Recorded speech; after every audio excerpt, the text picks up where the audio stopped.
Please like the video and share it so that it reaches many more people and you get sawaba, or rewards from Allah.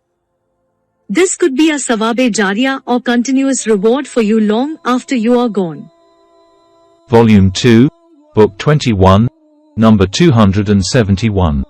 Narrated by Muwarik. I asked Ibn Umar, do you offer the duha prayer? He replied in the negative. I further asked, did Umar used to pray it? He, Ibn Umar, replied in the negative. I again asked, did Abu Bakr used to pray it? He replied in the negative. I again asked, did the Prophet used to pray it? Ibn Umar replied, I don't think he did. Volume 2, Book 21, number 272. Narrated by Abdur Rahman bin Abi Layla. Only Hani narrated to me that she had seen the Prophet offering the duha prayer.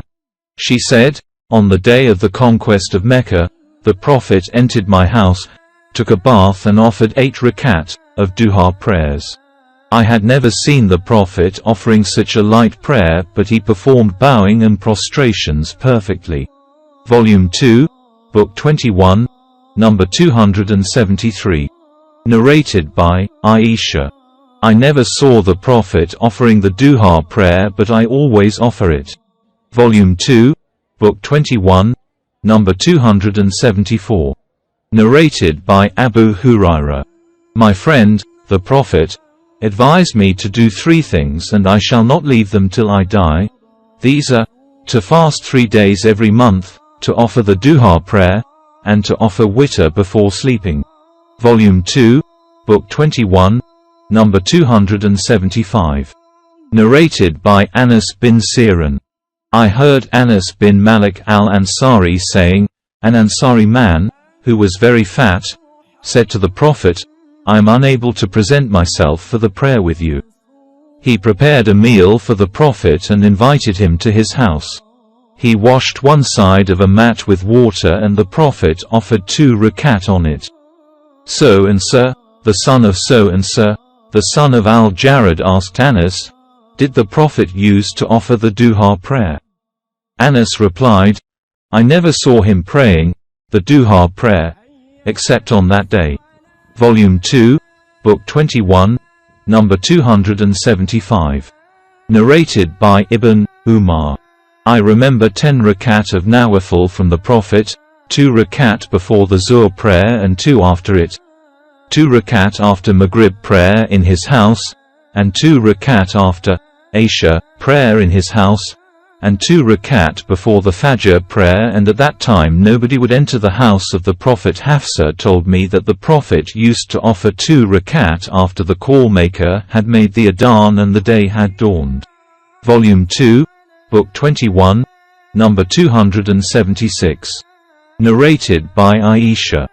The Prophet never missed 4 rakat before the Zuhr prayer and 2 rakat before the Fajr prayer. Volume 2, Book 21, number 277. Narrated by Abdullah al-Muzni.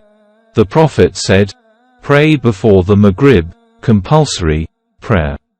He said it thrice, and in the 3rd time, he said, whoever wants to offer it can do so. He said so because he did not like the people to take it as a tradition. Volume 2, Book 21, number 278. Narrated by Mahmud bin Arabi al-Ansari. I went to Uqba bin Amir al-Juhani and said, is it not surprising that Abi Taman offers 2 rakat before the Maghrib prayer?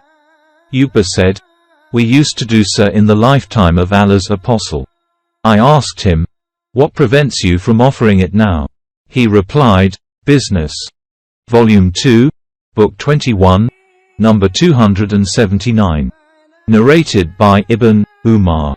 That he remembered Allah's Apostle, and he also remembered a mouthful of water which he had thrown on his face, after taking it from a well that was in their house. Mahmud said that he had heard it Ban bin Malik, who was present with Allah's Apostle in the Battle of Badr, saying, I used to lead my people at Bani Salim in the prayer, and there was a valley between me and those people.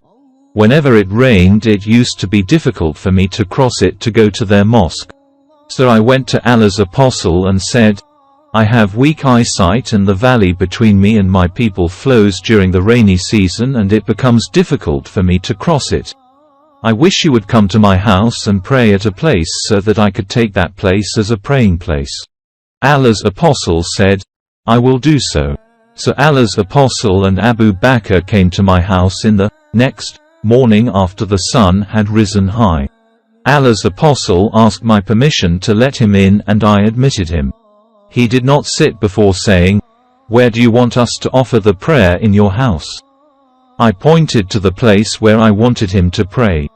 So Allah's Apostle stood up for the prayer and started the prayer with takbir and we aligned in rows behind him. And he offered 2 rakat, and finished them with taslim, and we also performed taslim with him. I detained him for a meal called kazir, which I had prepared for him. Kazir is a special type of dish prepared from barley flour and meat soup. When the neighbors got the news that Allah's Apostle was in my house, they poured it till there were a great number of men in the house. One of them said, What is wrong with Malik, for I do not see him? One of them replied, He is a hypocrite and does not love Allah and his Apostle. On that Allah's Apostle said, Don't say this. Haven't you seen that he said, None has the right to be worshipped but Allah for Allah's sake only? The man replied, Allah and his Apostle know better. But by Allah, we never saw him but helping and talking with the hypocrites.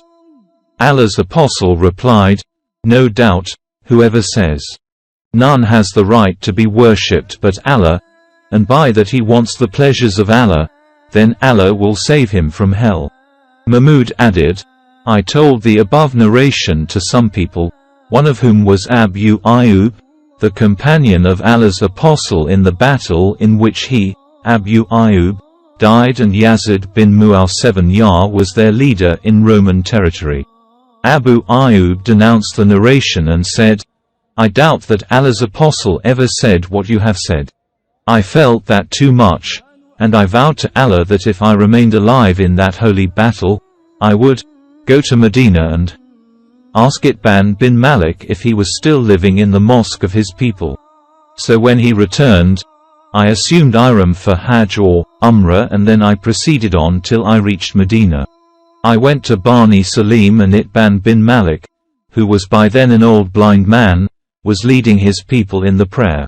When he finished the prayer, I greeted him and introduced myself to him and then asked him about that narration. He told that narration again in the same manner as he had narrated it the first time. Volume 2, Book 21, number 280. Narrated by Marthad bin Abdullah al-Yazani. Allah's Apostle said, Offer some of your prayers in your houses and do not make them graves. Volume 2, Book 21, number 281. Narrated by Kuza. I heard Abu Sa'id saying 4 words. He said, I heard the Prophet saying the following narrative. He had participated in 12 holy battles with the Prophet. Narrated Abu Hurairah, the Prophet said, Do not set out on a journey except for 3 mosques, i.e. al-Masjid al-Haram, the Mosque of Allah's Apostle, and the Mosque of Al-Aqsa, Mosque of Jerusalem.